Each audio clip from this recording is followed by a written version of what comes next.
हाँ ए लिखाई केमती जेपरी लेखा अच्छी धार्मिक केही नहीं ना जड़े सुधा नहीं। भाई भौणी माने बाइबल कौन बोली कहूँ धार्मिक केही नहीं ना जड़े सुधा नहीं। एटा सत्य बुझीपार कि नहीं आम कहीं भी धार्मिक ना हो कहीं भी ना ए जगतर कहीं भी नहीं। तार नेक्स्ट पद के लिखाई नेक्स्ट पद 11 पद जे बुझे एपरी कहीं नहीं जे ईश्वर को अन्वेषण करे एपरी जड़े नहीं। एटा मोर कथा नहीं बाइबल कहूँ जे परमेश्वर को खोजे एमती कहीं भी नहीं।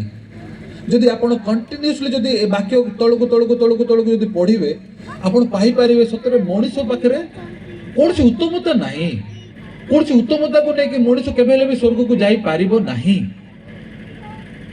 किंतु बहुत धन्यवाद विषय तले लिखाई तलू तलू जदि पढ़े आम 23 पद पढ़ा रोमियो 3 पर्वर 23 पद समय अभाव आमर मेन प्रोग्राम आम देखा से मुझे गोटे गोटे पढ़ी कहले बहुत समय लगे आम रोमियो 3 पर्वर 23 पद पढ़ा 23 पद कौन लिखाई समस्त मिसिकी पढ़ा टे जो मैंने पढ़ी जानी रेडी 1 2 3 स्टार्ट कहले पढ़ा। हाँ रेडी 1 2 3 स्टार्ट।